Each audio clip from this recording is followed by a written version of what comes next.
We will have to see whether our remaining participants in the JCPOA can deliver those benefits to Iran. Iran urges Europe to uphold the nuclear deal while pursuing stronger partnerships with China and India in the face of US sanctions.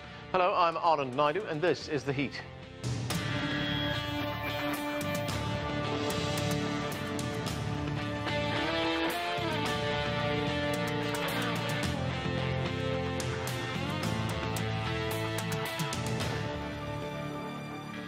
Iran is signaling its commitment to the JCPOA. That's the nuclear deal it signed in 2015. It's been 3 weeks since the US president decided to walk away from that deal and enact sanctions. Now, European leaders are searching for a way forward.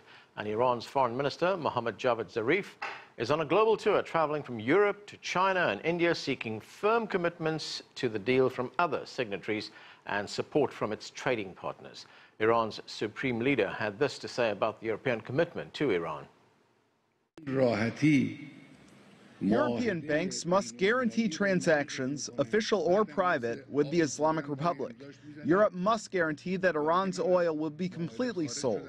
If the Europeans linger over our demands, Iran has the right to resume its nuclear activities. When we find out the JCPOA has no benefits, one of our options is to resume canceled activities. Iran's President Hassan Rouhani travels to China next week to meet with Chinese President Xi Jinping, where they'll discuss the nuclear deal on the sidelines of the SCO summit. China's Ministry of Foreign Affairs reiterated its commitment to the JCPOA.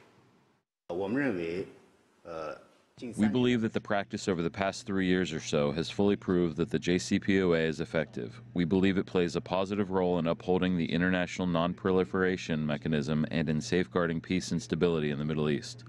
Under the current circumstances, we encourage all parties concerned to commit themselves to preserving and implementing the agreement and resolve each other's concerns through dialogue and negotiation on this basis.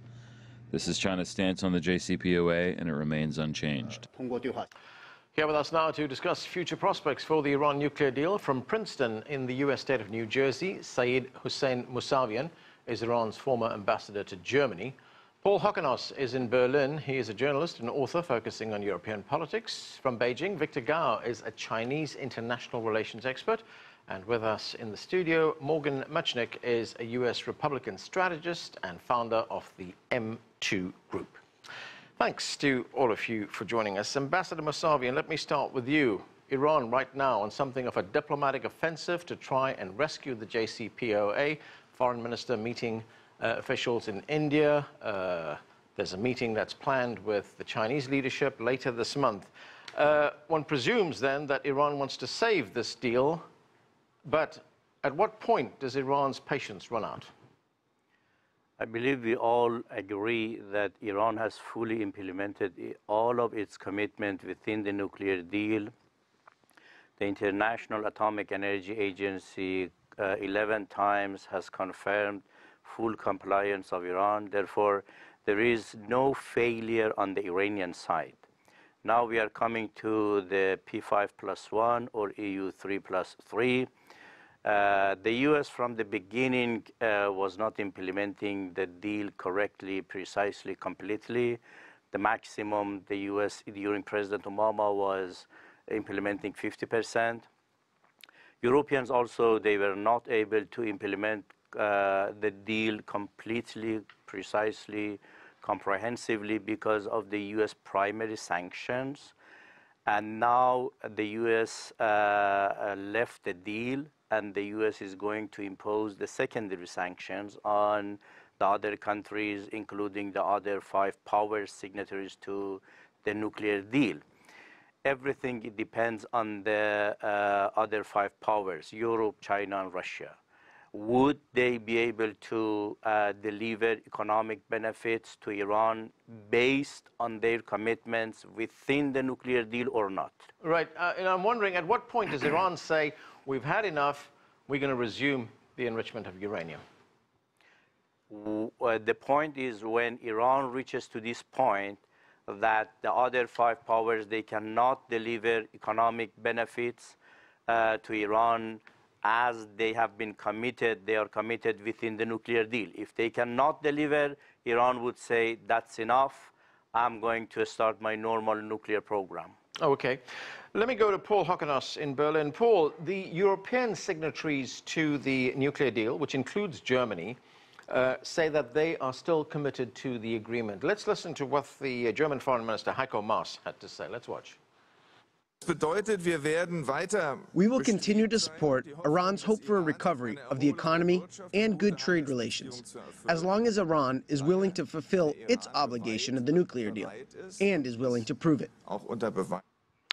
So Germany says the deal is still on, but Iran is saying that the EU, the European Union, is not doing enough to save the nuclear deal. What are Europe's options right now on saving the JCPOA?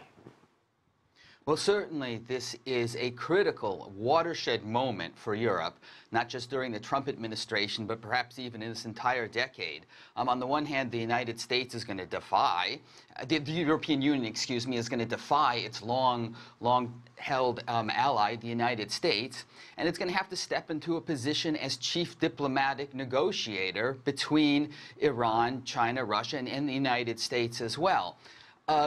Firstly, in terms of the United States, I mean, Europeans have tried everything, and now they have to realize that compromise and pampering and pandering to Donald Trump will get them nowhere. It's gotten them nowhere with this, the situation in Iran or the climate deal or with trade.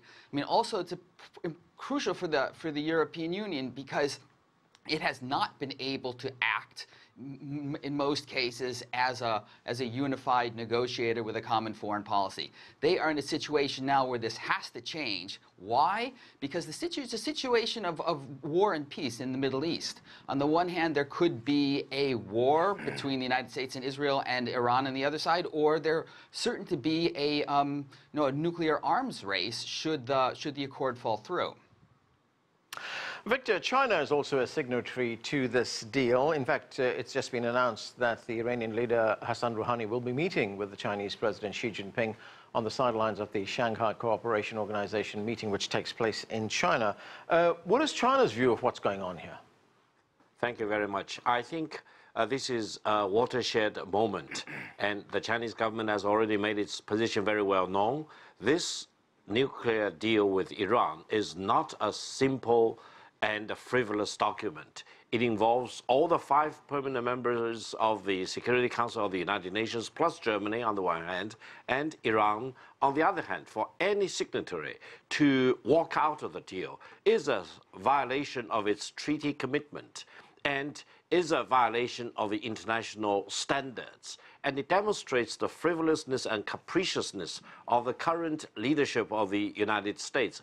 It will not reflect well on the United States for the short term, for the medium term, as well as for the longer term. China opposes such frivolousness in walking out of the deal, and China wants to keep its obligations and commitment under the deal, as well as calling on all the other signatories to abide by their obligations. Allow me to add one point.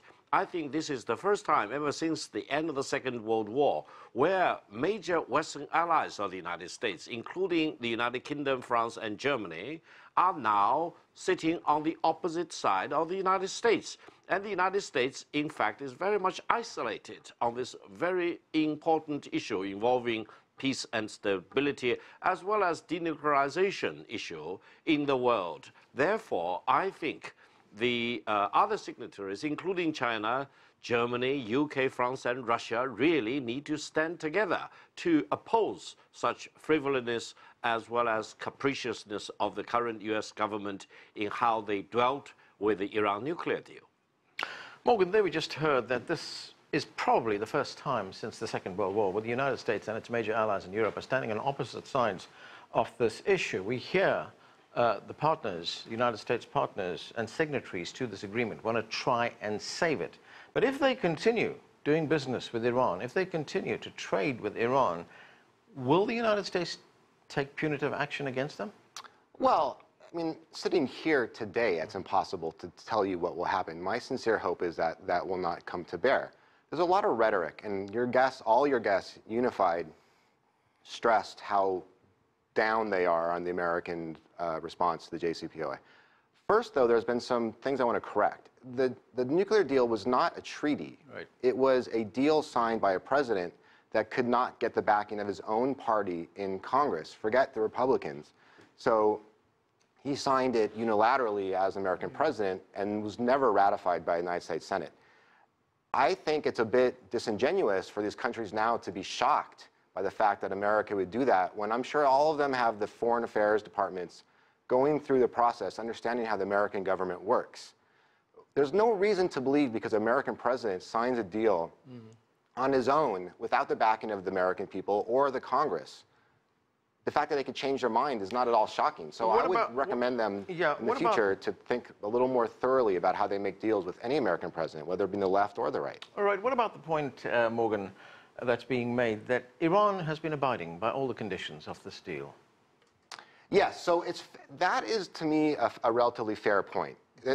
But people like myself and many others think the deal itself is deeply fundamentally flawed. Because the deal, now I'm sure everyone here will disagree, but the deal from people like myself point of view, the deal allows basically Iran to freeze the progress they've made in development of nuclear offensive weapons, but also dramatically upping their ballistic missile capacity and R&D, so that at a certain point, 5, 6, 7 years from now, when the deal would have sunset on its own, then all of a sudden now they jump back in, they ramp up and finish up their nuclear weapon capacity, and they have far better delivery mechanisms. Because for the past 10 years, they had flood of money coming in from the nuclear deal, which benefited Iran tremendously, at least from an economic point of view. Then they don't have to dismantle the nuclear capacity, they just freeze it.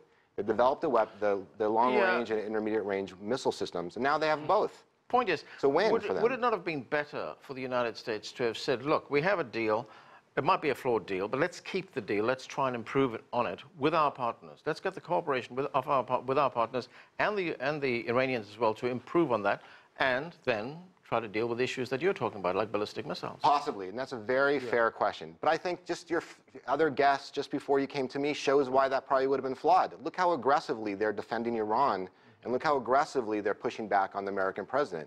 So why was there any reason to believe that there was any good faith negotiation on either side? President Trump campaigned aggressively on getting rid of this deal. He did it for months and months and months throughout the Republican primary process and the process to win for election of the presidency. Right. It shouldn't surprise anyone that he followed up with one of his biggest campaign promises. Ambassador Mousavian, what kind of leverage does Iran have in this situation right now? President Rouhani has already said, or threatened rather, to resume uranium enrichment if this agreement is abandoned. First of all, let me add to what my friend in Beijing said. One very important point is the fact that the nuclear deal is the most comprehensive document created during the history of non-proliferation. We don't have any other document during the history of non-proliferation like the Iranian nuclear deal, assuring the maximum level of transparency and all objective guarantees toward non-weaponization. Therefore, this is a big asset for non-proliferation worldwide, which President Trump, unfortunately, is killing.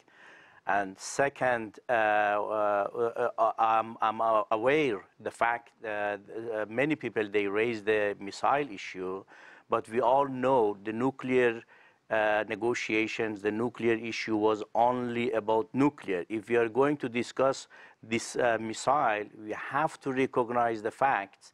Saudi Arabia, they have missiles 4,000 to 5,000 kilometers of ranges. Iran has just 2,000 kilometer range. Israelis, they have 5,000 kilometers of ranges of missiles with nuclear warhead capable, you know. Therefore, we are living in a region that other regional competitors, they have missile with far more than Iranian, the range. If anyone is going to discuss missile, no problem. It should be a regional negotiation. If there is going to be a cap, the cap should be for everyone. Only negotiating about stopping Iranian missile, while Iran is victim of missile, thousands of missiles have been attacked on Iran during the war. And this is second. Now about the Iranian leverage, I think the biggest leverage Iran has is the fact that Iran has fully implied with the deal. Okay. And Iran has the UN Security Council resolution.